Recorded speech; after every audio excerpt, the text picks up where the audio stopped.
when I talk about project and intake and approval, let me just break that down a little bit more granularly, okay? So usually there's some sort of intake form. Maybe, maybe it's a comment box right now, or maybe it's a slide or something like that that a manager or VP has to put together in order to propose a new project. There's usually some sort of basic level data. So whether it's a project name, maybe it's a person that's recommending the project or teams that might be impacted. Maybe it's just a quick project description. I mean, there's some basic level of information. And sometimes it comes in through a form. Sometimes it comes in through a meeting, a senior leadership meeting, a department meeting or something like that. But somehow this idea of a project that's outside of operational work comes into play and it needs to be captured with some basic information. Okay, and that's what I'm talking about with this intake form.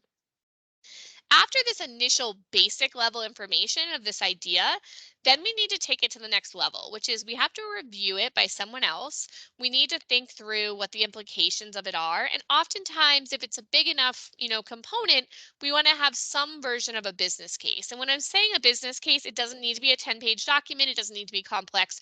It can be as simple as this is the problem that we're looking at trying to solve. These are some of the solutions that we've looked at, and this is the one we're recommending. Here's some of the risks or assumptions that we've made.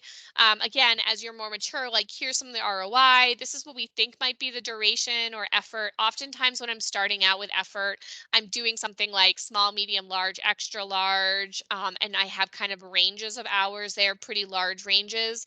I might have like a estimated duration where I'm saying like, okay, this is less than 3 months. This is 3 to 6, 6 to 12 months, maybe more than 12 months, right? So it's some high level estimates. I usually try to be 50% accurate here. I know it's crazy, but like, spend, I talk about a lot about like diminishing returns, right? Like at this point, you need enough information, but you don't want to spend a huge amount of time here when you haven't even had it reviewed by like the steering committee yet. So finally, once you have the intake basic information, then you've had someone review it, you have some sort of business case, you bring it to senior leadership, steering committee, executive leadership, whatever you call that in your organization. And what you're really looking for here is approval, but it's not just like yay or nay, I approve this to move forward.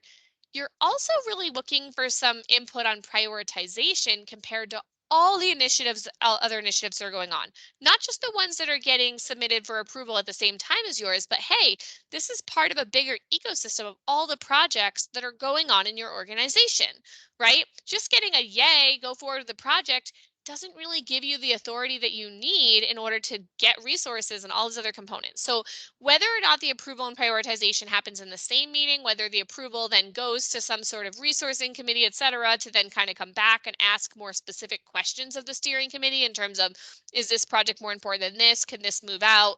I mean, I call it horse trading, but basically it's more than just a yay or nay here. You are really looking for kind of guidance in where it fits in the strategic goals of the organization, so that you can have the authority to really push it forward.